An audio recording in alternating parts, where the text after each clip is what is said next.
À Paris, la CSI est habilitée à intervenir dans toute la capitale. Mais 80% de ces sorties se déroulent toujours dans les mêmes quartiers. Les cités des 18, 19 et 20e arrondissements. Des territoires où se concentre le trafic de drogue. Ces quartiers, Alexandre les connaît bien. Il les sillonne depuis 20 ans. On va aller voir ce qui se passe aujourd'hui sur le 2e district. Donc 19e arrondissement, 18e arrondissement, 20e, 10e. On va voir qui se balade là-bas. Dans les quartiers nord de Paris, les dealers profitent de la nuit pour faire fructifier leurs affaires. Alors Alexandre et ses collègues ne sont jamais les bienvenus.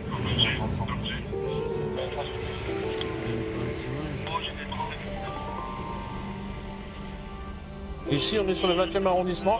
Donc là aussi, bon nombre de groupes, de petites bandes qui peuvent s'exercer à quelques larcins, quel que soit le larcin d'ailleurs.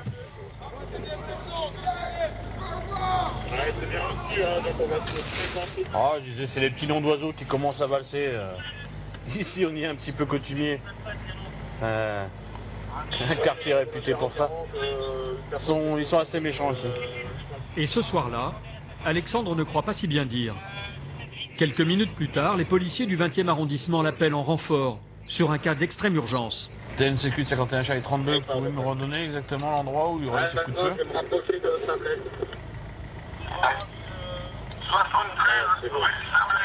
Saint-Blaise, sur le 20. Du 20 quoi. À demi-tour et de l'autre côté.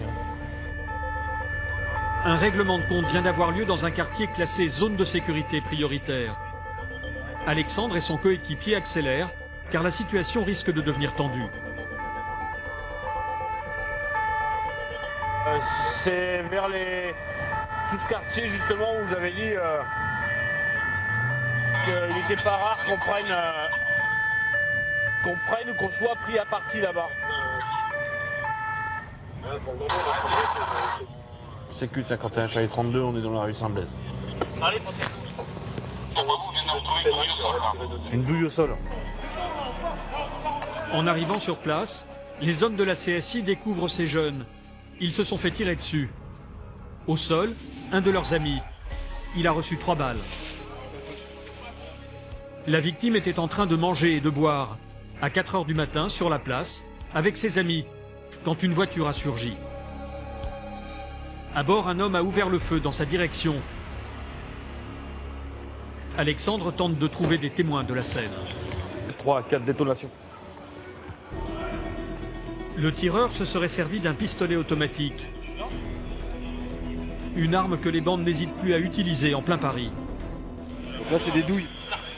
Donc on en a une ici, une encore là-bas, une encore ici là-bas. On cherche des douilles, on en a déjà retrouvé 5 sur le sol. Un homme a été blessé par balle. Donc toutes les preuves, on essaie de les conserver au maximum. Donc on essaie de voir s'il n'y en a pas d'autres. L'une des balles est passée près du cerveau du jeune homme et s'est fichée sous son oreille. Une autre l'a touché à la poitrine, à quelques centimètres du cœur. La troisième s'est logée dans sa jambe. Il reste conscient, donc avec des lésions par balle, donc pénétrantes. C'est-à-dire que les orifices, on a les orifices d'entrée, pas les orifices de sortie. Donc on présume que les balles sont encore à l'intérieur du corps. On est dans la première heure. Dans la première heure, tout peut se passer. Il peut mourir dans une demi-heure comme on peut passer le cap. Le jeune homme, âgé de 24 ans, est emmené à l'hôpital. Il s'en tirera miraculeusement car aucun organe vital n'a été touché. Les policiers de la CSI ont réussi à évacuer les badauds. Ils protègent la scène en attendant l'arrivée des enquêteurs de la police judiciaire. On attend l'arrivée de la 2e DPJ qui, elle, va ramasser donc tous les indices nécessaires aux besoins de l'enquête. Ces coups de feu seraient liés à un conflit entre bandes sur fond de trafic de drogue. L'auteur des tirs a finalement été arrêté quelques jours plus tard. Il venait d'une cité voisine. Il risque 15 ans de prison.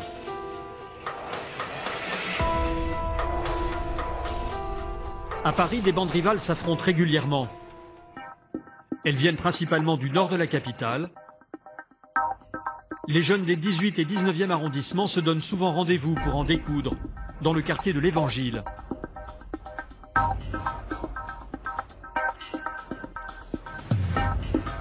La CSI occupe le terrain afin d'éviter les débordements. Là, on a un groupe d'une vingtaine de jeunes, hein, ils ont encore 13-14 ans à peu près. Et ce sont ces petits minots-là qui veulent en découdre avec des jeunes de leur âge, mais de l'arrondissement d'à côté.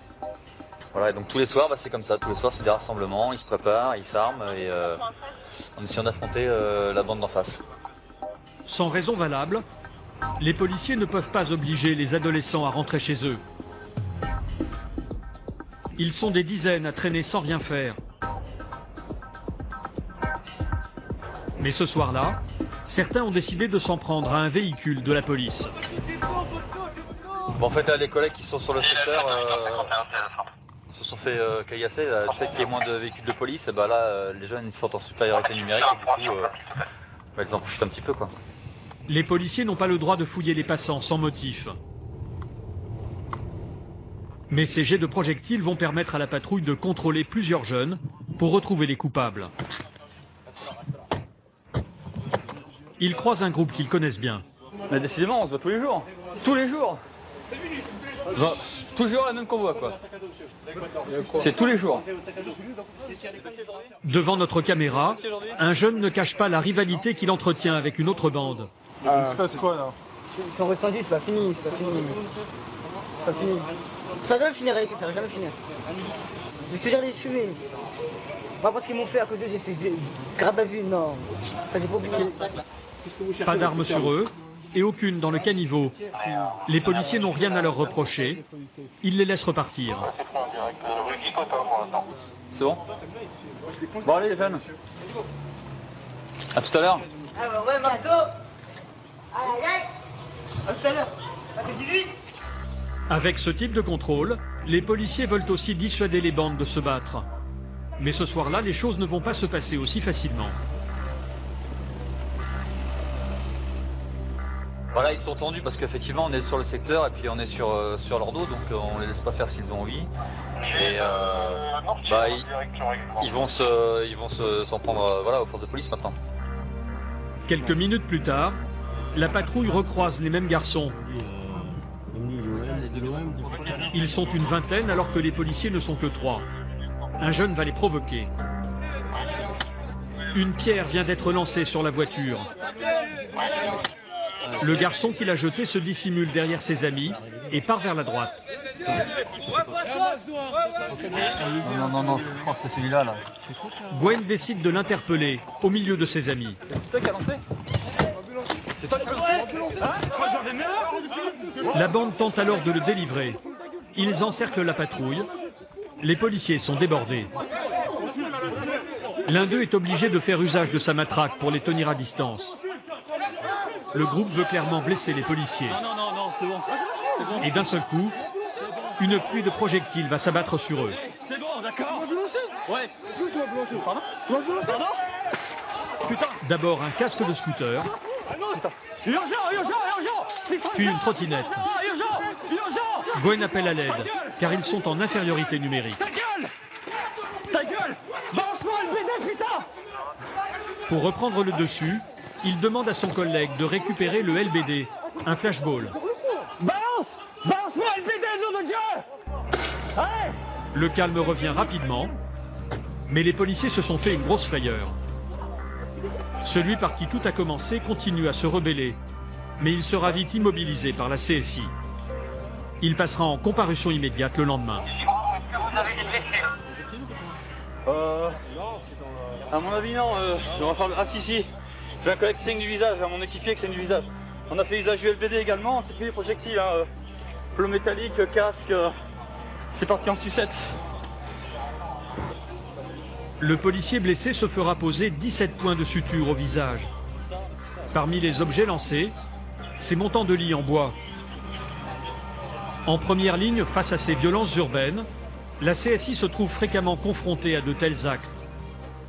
Tous les ans à Paris, une soixantaine de policiers de la compagnie sont blessés au cours de leur mission.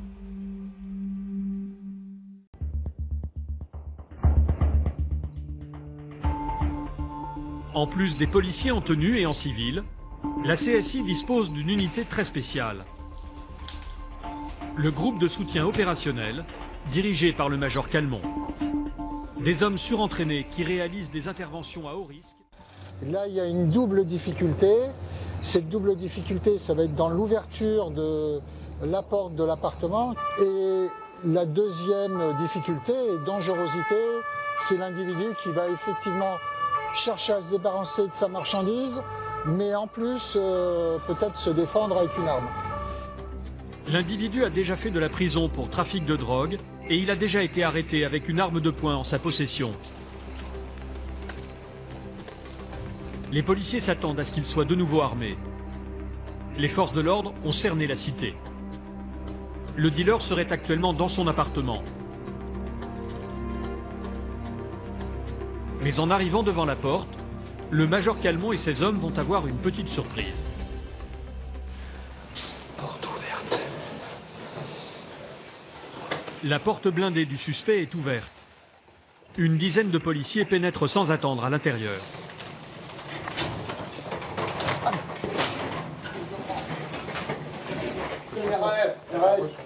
On continue. Le trafiquant s'est-il caché dans une pièce? Manifestement, l'appartement est vide. Le suspect a sûrement repéré les policiers à leur arrivée depuis ses fenêtres. Mais son téléviseur est encore allumé. L'individu vient juste de prendre la fuite. Cédric, tu m'envoies quelqu'un, un binôme dans les escaliers, il monte jusqu'en haut et redescend.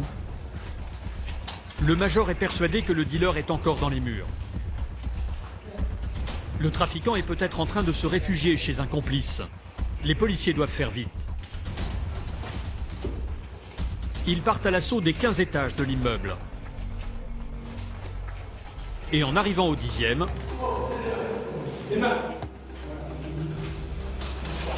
ils tombent sur le suspect qui tentait de sonner à cette porte. L'homme n'est pas armé, il se laisse arrêter sans résistance. Quelques secondes à peine, et le trafiquant échappait aux policiers du major Calmont.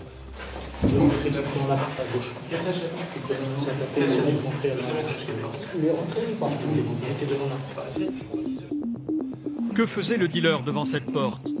Un homme armé se cache-t-il derrière? Les policiers sont sur leur garde.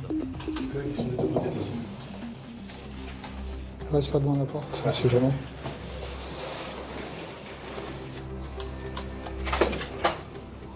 Bonjour. Bonjour, c'est la police. Moi, je viens avec ma petite fille. Vous allez bien? On va rentrer 2 minutes vous parler, s'il vous plaît, monsieur. Oui. À défaut d'homme armé, les policiers tombent sur un grand-père. Un vieux monsieur pas vraiment suspect au premier abord. Et pourtant...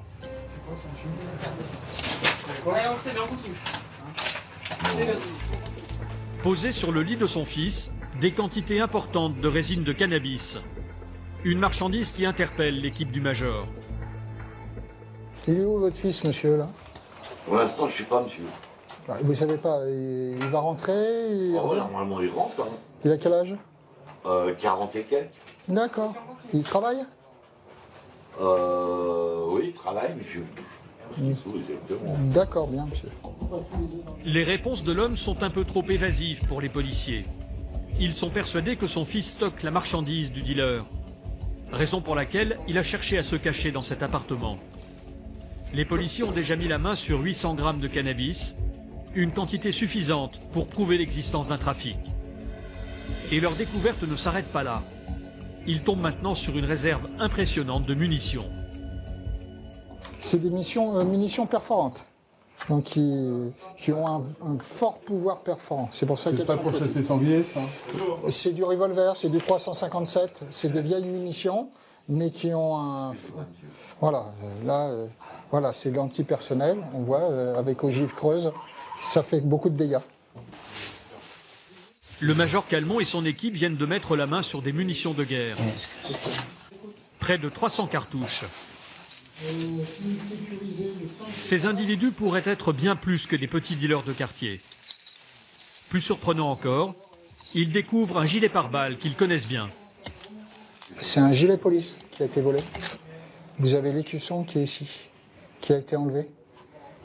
Donc on voit bien que c'est un gilet de police. Et ce gilet de police, il a été volé ou détourné, je ne sais pas comment, ou voire donné. Plus la matière stupéfiante, on voit bien là qu'on a affaire à un trafic organisé. En général, les munitions sont suivies d'armes. Les armes, on les a peut-être pas trouvées maintenant, mais elles existent. Le major Calmont est redescendu à l'appartement du suspect pour tenter de retrouver des armes. Les policiers de la CSI ont mis la main sur une centaine d'euros et sur d'autres cartouches, mais aucune trace d'arme à feu. Placé en détention, l'individu risque 3 ans de prison ferme pour trafic de stupéfiants. Son père n'a pas été inquiété. Chaque mois, ces gros bras de la compagnie de sécurisation réalisent une vingtaine d'interventions musclées.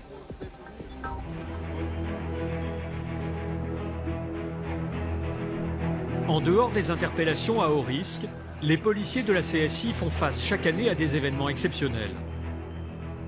Des regroupements de grande ampleur, dans les rues, qui parfois risquent de dégénérer.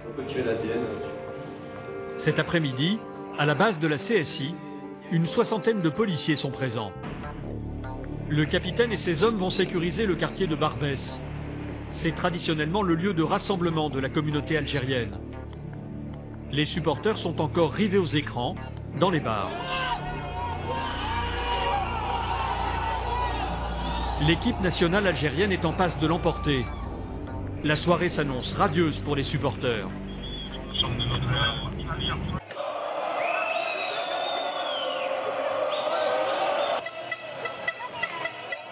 Des supporters escaladent un pilier du métro resté sans surveillance.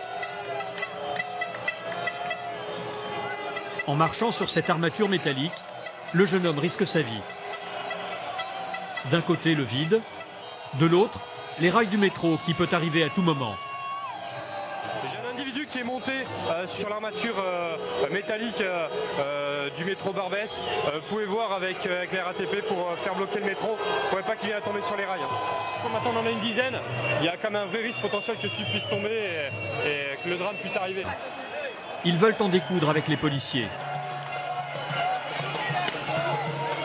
Les premiers projectiles pleuvent et dans les rues adjacentes, certains supporters provoquent les forces de l'ordre qui décident alors de les évacuer. Allez gars, ça suit, on suit les CRS. Ça suit les CRS.